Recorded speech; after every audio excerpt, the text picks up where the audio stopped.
São todas as cores de tantos amores que eu nunca esqueci. Límpida passa no peito essa seiva, verdade que me une a você. Livre de toda maldade, essa tal de amizade pra mim é raiz, que deixa marcas no sol, a beleza do colo, do ombro, do sim. Necessidade da terra, presença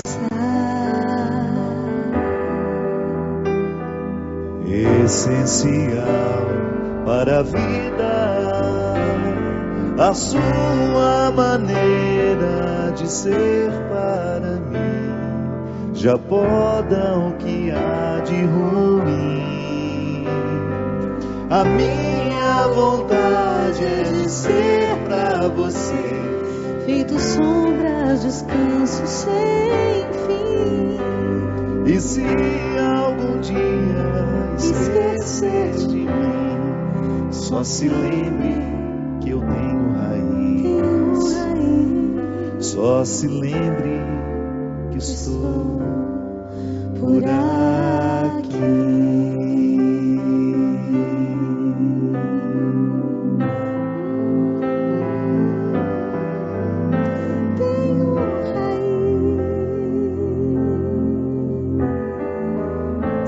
Necessidade da terra, presença essencial para a vida, a sua maneira de ser para mim já poda o que há de ruim. E a minha vontade é de ser pra você, feito sombra, descanso sem fim. E se algum dia esquecer de mim, só se lembre que eu tenho raiz. Só se lembre que estou por aqui.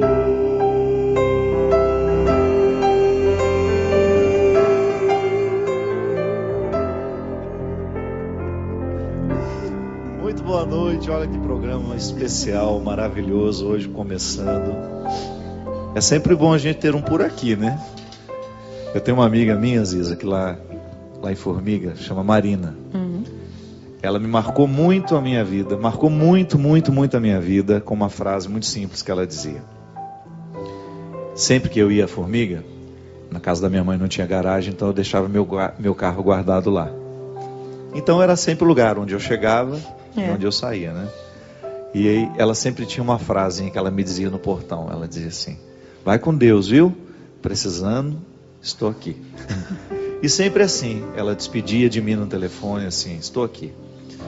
E hoje, mesmo que eu não tenha tanta oportunidade de estar com a Marina fisicamente como eu tinha no passado, ela me ensinou o verdadeiro significado dessa expressão. Só se lembre que eu estou por aqui. Não é um por aqui sem localização, né? É bem no centro. É bem no centro. É uma coisa que nos coloca numa geografia confortável. Que eu acho que o amigo é sempre uma geografia confortável, que nos ajuda a dar conta do absurdo que é a existência. A existência é sempre dura, sempre cruel. Existir não é fácil. E o amigo é esse território onde a gente tem a oportunidade de dizer, de ver a vida com outra nuance, com outra perspectiva. E eu fico muito feliz de ter essa grande amiga, essa grande irmã que a vida me deu, Ziza Fernandes, hoje aqui, querido, no obrigada. Programa Direção Espiritual. Muito obrigado. Eu que agradeço, é um presente. Eu tô aqui. Eu sei disso. Tô aqui. A Ziza fez parte de um momento muito especial da minha vida. Eu a conheci quando eu morava em Terra Boa, eu era seminarista. Você deve conhecer o trabalho da Ziza, mas se de repente você conhece pouco, você pode ter certeza que eu não estou dizendo uma inverdade. Os antigos da música católica sabem disso que eu estou dizendo.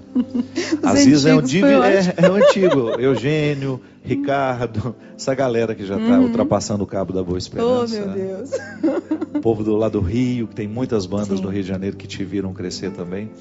A Aziza tem um divisor de águas. Ela fez um divisor de águas considerável na música católica, porque a Aziza, dentro do contexto daquela música jovem que nasceu, não estou me referindo ao Padre Zezinho, não estou me referindo ao Monsenhor Jonas, que já fazia um trabalho musical naquela época. Eu estou falando daquela música que nasceu na década de 80, início dos anos 90, de uma música religiosa que veio muito forte através de vozes jovens, de ministérios. Isso foi uma grande explosão, Foi né, uma Aziza, explosão, no foi Brasil. mesmo. E a Aziza foi aquela primeira pessoa que falou de relacionamentos nas músicas. Não foi verdade? Foi, eu me lembro que até diziam que eu falava muito do meu umbigo. Essa menina nada Mas ao no falar do umbigo seu umbigo, dela. você está falando do umbigo da gente também. Pois é. Eu cheguei a ouvir isso também. Uma acusação severa. Então a Aziza, ela fez uma música muito corajosa, que ela tocou nos sentimentos humanos, nas dores humanas, nos egoísmos que são próprios do coração dela. Então, ao se expor num CD chamado Mais Que os Pássaros, que se você não conhece, é a sua obrigação conhecer, você tem de conhecer, porque vai lhe fazer um bem tão grande. Cada música daquele CD, ela ainda não tinha essa técnica vocal apuratíssima que ela tem hoje, porque a Aziza, ela se tornou, ela é musicoterapeuta, mas ela se tornou uma profunda conhecedora da capacidade vocal dela. Então ela canta muitíssimo bem hoje. Naquela época ela já cantava bonito, mas não tinha toda essa técnica, né, Aziza? Eu era pianista, né? Eu tocava, eu me escondia atrás do teclado. Qual que era a banda que você começou? Banda Taos, de em Franca, isso.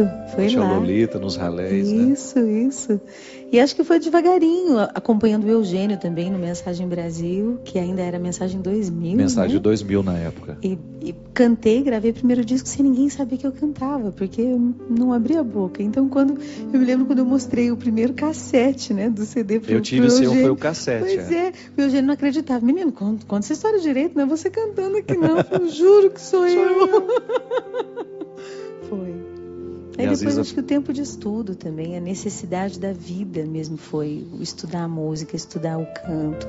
Foi uma necessidade também e entender que um limite que eu tinha de saúde, de 2 nódulos bem grandinhos na prega vocal, esse limite me fez estudar muito, porque eu não tinha saída, eu tinha que estudar para adaptar meu corpo ao limite que eu tinha e aprender a cantar com eles. E é isso que eu tenho hoje, eu continuo tendo os 2 nódulos, mas isso me fez estudar bastante. É bom quando a gente transforma um limite em virtude, né? Nossa, é bem bom. E como é? É o único jeito, né? É a única maneira que a gente tem de sobreviver aos limites que a gente tem. Porque se a gente não transforma um limite, a Aziza está dizendo que ela tinha 2 nódulos na corda vocal, nas cordas vocais, que dificultavam ela cantar.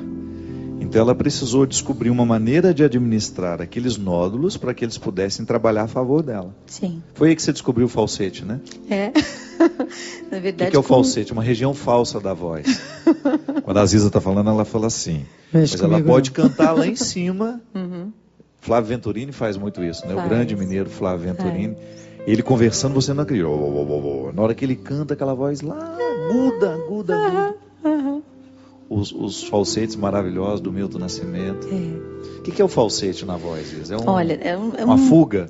Na verdade, a gente tem linhas de estudo que dizem que a mulher não tem falsete, que ela tem uma voz colocada, e outras linhas dizem que o falsete sim é um esticamento da prega com escape de ar. Então, quando a gente estica bem as pregas vocais para fazer uma nota aguda, se a gente tem um espaçamentinho um pouquinho maior entre uma prega e outra, na mulher é considerado um falsete dependendo da leveza da voz.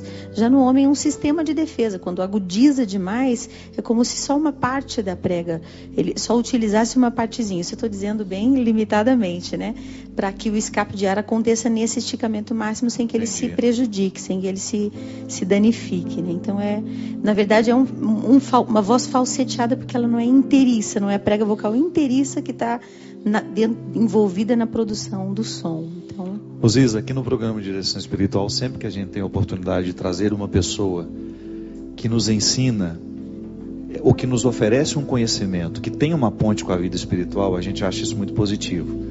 E a voz é espiritualidade. É. A voz é o lugar onde a espiritualidade acontece. Você, por exemplo, que está nos acompanhando, você sabe muito bem o quanto uma voz é capaz de lhe falar, de fazer bem, nossa, ou de lhe fazer mal, não é verdade? Nossa, o que uma voz carrega é a força de uma vida toda. É a nossa expressão afetiva. A gente pode converter a voz da gente, Ziza? Eu acho que sim. Eu acho que a voz é a explícita revelação do nosso estado interior. Porque a gente pode ferir alguém profundamente só com um timbre que a gente escolhe, que ele é agressivo, ele é muito mais pesado. A gente sabe se posicionar muscularmente. O corpo é fiel. O corpo não mente nunca. Então, quando a gente diz algo, a gente diz com tudo que o corpo carrega. Então, digamos que ter um nódulo na prega vocal é ter um nozinho no meio do sossego, né? É ter uma dificuldade afetiva grande, é não respeitar o próprio limite, é sempre ultrapassar a barreira e não escutar o próprio corpo. Então, a voz diz do que o corpo não está recebendo, né? A voz diz do que o corpo tem sido explorado, tem sido ultrapassado além da medida. Então, para mim, é sempre o meu termômetro. É sempre o meu termômetro. E dá para saber exatamente o meu estado interior pelo timbre que eu tô, pelo jeito de falar, pela fluidez na fala, ou pela fala entrecortada. É sempre a nossa expressão mais sincera. Na musicoterapia a gente considera também que o tratamento através da voz, a expressão, a análise vocal mesmo de uma pessoa, diz do estado psicológico, mas especialmente do emocional, né? Então, por isso que cantar faz tão bem também. Acho que ajusta, equilibra, dependendo de para onde a gente se conduz, porque também é fruto de escolhas. Também a gente pode se conduzir na vida para um lugar muito agressivo, para uma ambiência muito agressiva, ou às vezes a gente não se controla e grita e discute, e a expressão é através da voz, não tem jeito.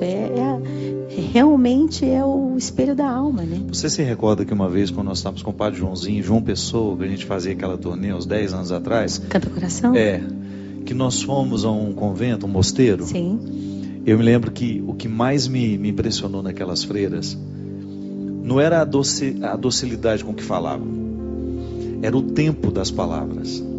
Porque uma voz doce pode nos enganar, né? Pode. Pode. Eu morro de medo. Outro tipo de falsete. Gente que fala muito docinho. É uma falseação da voz. E de repente está escondendo uma crueldade, uma agressividade. Mas aquelas mulheres, o que me impressionou é que as palavras tinham um ritmo. O tempo da palavra era diferente do meu. Eu tinha uma ansiedade de falar. Quando a gente vai para algum mosteiro, a gente leva um pisão no freio, bem assim, não é? Só de entrar. A gente leva um tranco.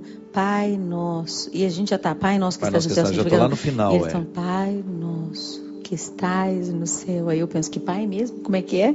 É verdade. E porque é um ritmo, não sei, eu acredito que essa fluidez e essa velocidade da fala das monjas, dos monges, essa é a mais saudável, me parece. É música, né? Parece que existe uma música naquele... Um respeito. Respeito ao tempo. Eu até, no programa que eu gravei anteriormente, eu falei disso. Eu estava num contexto de celebração na semana passada e eu fiquei tão assustado como o espaço celebrativo tem ficado banalizado durante as nossas celebrações. Muito fotógrafo andando para lá e para cá. E por mais que os pais da criança que está sendo batizada, ou por mais que os noivos que estão se casando tenham a consciência do valor do sacramento, o entorno não tem. É impressionante como no mundo de hoje nós estamos cada vez mais com dificuldade de ouvir o tempo da palavra, de entrar no ritmo, porque a celebração ela tem uma musicalidade. Sim. Eu gosto mais ritmo próprio. A reflexão que a Adélia Prado faz da liturgia eucarística, né? Ela diz que a liturgia eucarística ela é quase que uma música infantil, porque não é tão importante prestar atenção no que está sendo dito. É importante permitir que a alma entre na cadência daquelas palavras. E ainda que você não entenda uma palavra do que está sendo dito, a sua alma entrou no movimento delas. Ziza, é engraçado porque você que trabalha com voz e que se especializou em ajudar as pessoas a harmonizarem a sua voz, e naturalmente tem uma consequência, você deve sentir, o mundo hoje tem um prejuízo muito grande, um déficit muito grande dessa pausa. Tem. Ou desse movimento mais lento, né? Da gente entrar dentro de um contexto. Eu, quando vou pregar um retiro... Não é nem lento, né? Na verdade, talvez seja o o mais certo, natural. né? É o certo. É o natural, não é a que é gente lento. que está meio acelerado, né? A gente pouco se percebe. O que eu percebo quando eu vou trabalhar com os meus alunos, por exemplo, quando eles vão cantar. Às vezes eu levo mais tempo tentando fazer com que eles se percebam do que ensinar algo técnico mesmo, porque leva mais tempo esse caminho até si mesmo do que um domínio muscular. É uma estrada difícil de chegar, né? É mais fácil chegar no outro, fazer a análise do outro, de você perceber todo o ambiente que você está, mas na hora que é para perceber a gente, como é desconfortável, como é difícil fazer esse caminho.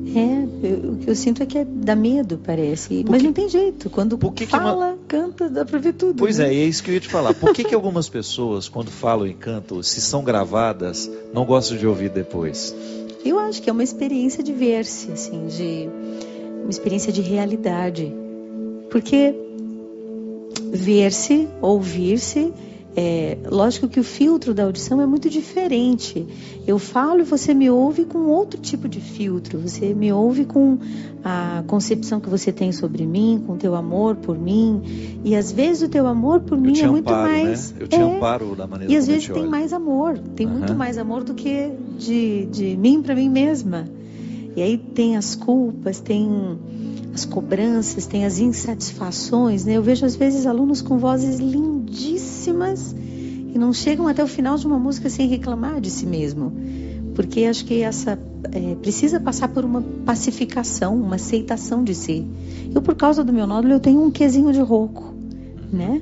Eu tenho esses dias eu até estava dizendo para os meus alunos que foi o maior exercício para mim no último disco, no EP Segredos, que por mais que eu tente, não sai aquela perfeição de pureza na voz, porque eu tenho um espinho na carne. E a minha saída sempre eu preciso transformar meu nó em beleza. O roqueado precisa ficar bonito, né? Mas desde que eu aceite. Então, esse impacto de se ver e de se ouvir eu não queria que fosse assim, eu queria que fosse outro, mas não é outro. E só fica bonito depois que essa aceitação existe, eu acho. E aí é em tudo na vida, né? É em tudo. Olha aqui, o fruto mais novo da Ziza, a gente não fala o último CD, porque não dá a impressão que ela vai morrer, que ela nunca mais grava outro, né? O mais novo CD da Ziza. É o meu mais novo. É o EP Segredos, que está saindo pela Canção Nova. Isso. Estou aqui há meia hora segurando, mas ainda não conseguimos focar. Para onde que eu vim? Para cá. Eu fiz errado, né? Eu tirei ele do lugar certo. Esse EP Segredos, Isa, está saindo pela Canção Nova. As pessoas podem ligar aqui agora no 0 operadora 12 3186 2600 e podem adquirir esse CD. Além de levar um CD maravilhoso para casa, você vai ajudar a Canção Nova a pagar as dívidas deste mês, porque é assim que funciona aqui. Tudo que é comercializado aqui para fazer bem ao seu coração, porque graças a Deus na Canção Nova a gente não vê nenhuma porcaria, né? Tudo aqui é feito com o desejo de fazer bem ao coração do povo. Isso é maravilhoso. E ao mesmo tempo faz com que este programa continue no ar e toda essa grade de programação, 24 horas, sem nenhum horário comercial, que a Canção Nova possa continuar acontecendo. É um milagre, cada vez que eu penso nisso, meu Deus. Só gente louca aqui. É um milagre ininterrupto. Tu é louco, Luzia é louco, o senhor louco, todo mundo louco. Loucos pelo Evangelho e fazendo esse trabalho tão interessante. Ô Ziza, me fala uma coisa. Esse EP Segredos, ele tem uma... Por que ele é Segredos? Porque eu fiquei um tempo sem cantar. Eu fiquei escondida na minha casa, eu fui pro meu exílio. E eu sofri muito com esse esconderijo dela. Eu fiquei uns 4 anos sem ver a cara dela. E muita gente me perguntava por quê? Por que você parou? Por que você se escondeu? Por que você se exilou tanto? O que aconteceu? Foi muito corajoso da sua parte, porque você, como um dos maiores expoentes da música católica, naquele momento, você sai de cena e ninguém fica sabendo onde está a Ziza. Isso é muito corajoso. Você abrir mão da sua fama naquele momento, de toda a sua capacidade de comunicação, dos grandes shows que você realizava, do grande público que você levava aos locais onde você cantava. De repente você abre mão de tudo aquilo e fico fazendo só mosaico. E a Ziza vai fazer mosaico lá em Curitiba. Mosaico mesmo, né? Aliás, trabalho maravilhoso que ela faz, uma grande artista. Porque acho que coração de artista não pode viver sem se expressar. Ele entra num buraco depressivo e custa sair porque a gente precisa. Essa é a vocação, é de dar, é uma vocação de generosidade constante, né? E nesse período, foi um período difícil, foi um período quase que incompreensível para muita gente, mas hoje eu olho para trás e eu acho ele tão importante. Claro. Porque primeiro, quando você vive uma experiência de perder tudo, às vezes a gente tem medo, né? Muitos de nós têm medo de perder. E a perda é um negócio, a gente fica sem chão. E depois dessa experiência de perder tudo, fama, credibilidade, reconhecimento, os amigos, imagem, né? De muita gente que estavam próximas, não ficaram mais. É interessante assim, você entende exatamente que o que Deus te deu é eterno. O que você inventou, esquece que um dia vai embora, né? Mas foi muito importante assim para me fazer mais desapegada, eu acho. Hoje tudo é muito mais simples. Eu perdi tantos medos. Com essa perda e com esse tempo de renúncia, foi tão bom, tão importante. E muita gente me perguntava assim, o que aconteceu? Eu sabia que eu nunca ia conseguir contar tudo. Algumas coisas sim. E a primeira delas é, olha, eu errei. Eu errei muito. Mas muito. E todo mundo tem vergonha de errar. Todo mundo tem uma vaidade saudável, talvez, de querer ser bom, querer ser inteiro, querer sempre estar na estrada certa. Mas eu errei. E muita gente às vezes não conseguia nem imaginar. Às vezes a Fernandes erra, mas muito. E nesse período acho que foi das minhas melhores experiências, assim, ter paz em admitir. Eu errei. E sabe aquela coisa assim, eu vim para acertar de novo. Eu voltei para o olhar de Deus, para o colo de Deus de outro jeito, de outra forma. E o meu jeito de dizer o que aconteceu foi escrevendo, em poesia, porque era tanta coisa. Como é que eu ia contar para as pessoas erros meus que envolviam erros de outros, sem expor a esses outros e sem responsabilizar outras pessoas pelas minhas escolhas? Porque a Emília Nogueira me ensina tanto quando ela diz: ninguém pode me fazer sofrer a menos que eu permita ou que eu ame profundamente. Então, o amor já é uma permissão também, né? Um acesso do outro a nós. E o EP foi isso, as canções do disco são isso, assim, é uma expressão que quando eu digo para as pessoas, você quer saber meus segredos? Se você entrar nesse lugar dentro de você, onde você identifica que você vai errar muito ainda e que não adianta você competir com você mesmo, que você vai perder, né? Você vai entender meus segredos todos, você vai escutar e você vai entender o que é que eu estou contando de mim. Não são as fofoquinhas da minha vida, não é a superficialidade dos meus erros, mas o que é ontológico em cada um, o que todo mundo tem. Esse lugar que eu conheci de mim, todo mundo tem. Só a expressão do erro é que foi pública. E é tão interessante, Zizo, porque quando você se encoraja a dizer eu errei, naturalmente você provoca um movimento muito positivo de outras pessoas também terem condições de dizerem o mesmo. Aí dá um alívio. Você sabe que eu acredito que esse é um grande prejuízo antropológico dos nossos tempos. É justamente ou a pessoa está relativizando tudo que erra, ou ela é incapaz de reconhecer que erra. Sim. Porque são dois opostos muito perigosos. É pior cegueira, né? Não é? É muito perigoso isso.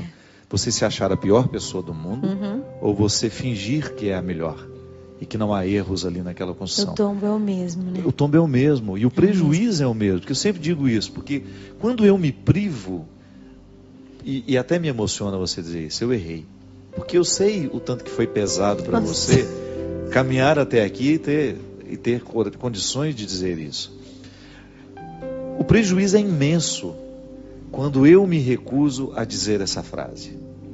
Que às vezes a única coisa que nós precisamos é diminuir o ritmo das coisas, como nos ensinam as monjas, entrar num tempo onde nós tenhamos condições de reconhecer que algo está errado. Esse é um prejuízo que a gente não pode viver. Eu preciso ter condições de olhar para a estrutura da minha vida e dizer para mim mesmo que eu estou escolhendo errado. Só que isso é muito pesado. Isso é muito doído. É duro, mas é exatamente o tamanho da nossa vaidade. Porque quando a gente tem ilusão para com a gente mesmo, a gente não se gosta de se reconhecer falível. E é o tamanho do que a gente pensa, né, da gente mesmo. Quando a gente vai caindo no tamanho real que a gente tem, a gente vai entendendo. Eu acho que foi isso para mim. Por isso que foi tão importante. Uns tantos e quantos erros, escolhas erradas. E talvez essa tenha sido a minha melhor experiência, né, de hoje identificar com muito mais facilidade o que é bom, o que é correto, o que eu quero que seja eterno, o que eu quero que dure. Eu não meço esforço. Não meço porque você já entendeu o tamanho do tombo, você aprende. Mas se tem orgulho que te segura, se tem vaidade que te segura, imagina, sabe assim, é encrenca. Aí não vai para lugar nenhum. Essa conversa tá boa demais, a gente vai fazer um rápido intervalo e a gente volta já já com o programa Direção Espiritual.